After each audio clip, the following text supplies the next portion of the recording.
सोनामुखी, हरड़, मुलेठी जैसी अनेक जड़ी बूटियां और हजारों वर्षों का प्राचीन आयुर्वेदिक ज्ञान इस एक बोतल में समाया हुआ है। कायम टैबलेट, आपकी खुशियों का साथी। इस वक्त की बड़ी खबर कनाडा से आ रही है। कनाडा में 10 लाख भारतीयों पर खतरा मंडरा रहा है। जिस तरीके से अमेरिका से भारतीय निकाले गए, अप्रवासी भारतीय, उसी तरीके से अब कनाडा से भी पहली बार 2026 में 10 लाख भारतीय निकाले जाएंगे। लेकिन क्या कुछ मामला है, ये जानने के लिए ऋतिक हमारे साथ न्यूज रूम में है। ऋतिक, कनाडा में जो लाखों भारतीयों पर खतरा मंडरा रहा है, वो क्या मामला है?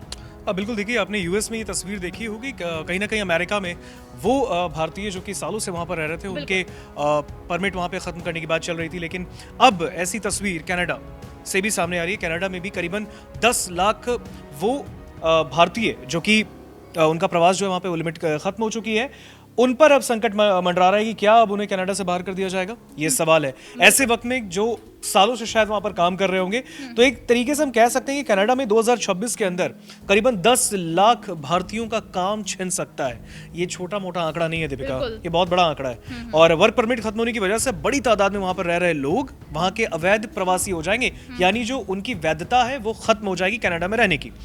इनमें से करीब आधे भारतीय हो सकते हैं, ये भी एक बहुत बड़ी बात है।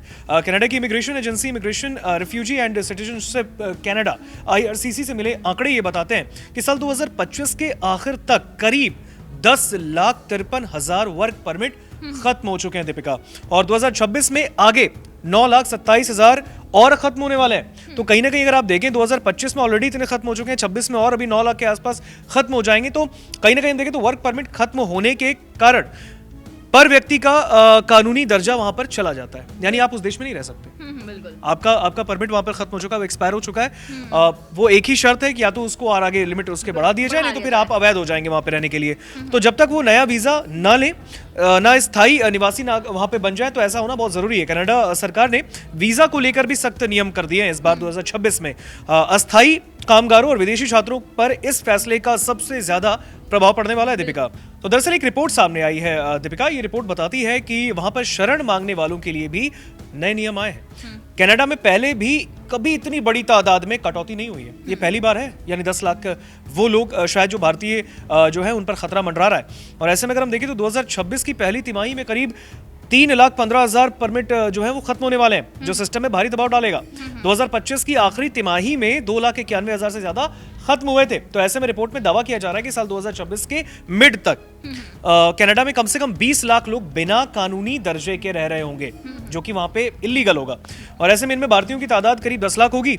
भारतीयों का ये आंकड़ा बहुत कम अनुमान है, क्योंकि हजारों स्टडी परमिट भी खत्म होंगे और कई शरण आवेदन रिजेक्ट हो सकते हैं। कई लोग वहां पे पढ़ाई भी कर रहे हैं, कई लोग वहां पे नौकरी कर रहे हैं भारत से गए हुए। तो ऐसे में उन भारतीयों के लिए एक बहुत बड़ी परेशानी का सबब बन सकता है। इसे मैं रोकना चाहूंगी कि कनाडा ऐसा कर क्यों रहा है, आखिर इतना बड़ा मतलब एक्शन क्यों ले रहा है? बिल्कुल, देखिए, आपने देखा होगा इससे पहले यूएस वाला हाल कनाडा से क्यों हम जोड़ पा रहे हैं, क्योंकि यूएस ने भी ऐसा ही किया।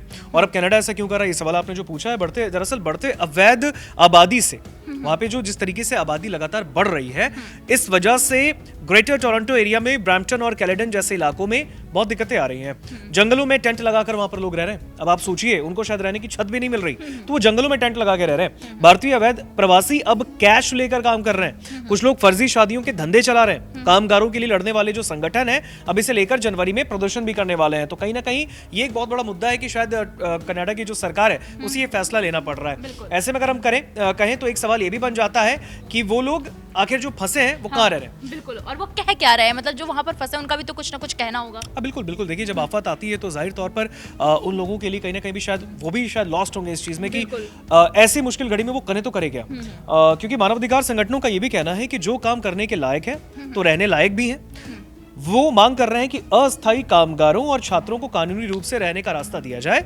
ये संकट कनाडा की सख्त इमिग्रेशन नीतियों का ही रिजल्ट है।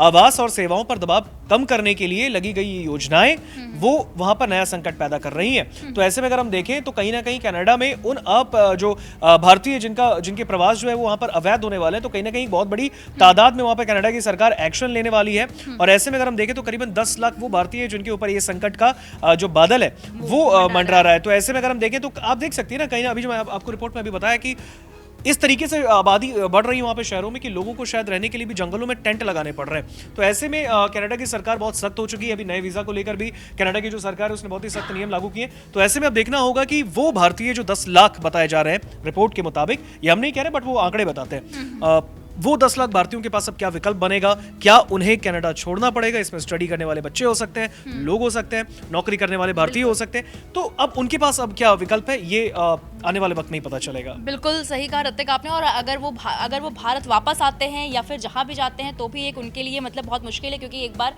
आप जहाँ कई सालों से रह रहे हैं, मतलब आपका बचपन बीता हुआ आशियाना छोड़कर आपको किसी दूसरे देश में जाना पड़े, तो ये काफ़ी डिफिकल्ट होता है लोगों के लिए। इस पर आपकी क्या राय है, मैं कमेंट बॉक्स में जाकर जरूर बताइएगा।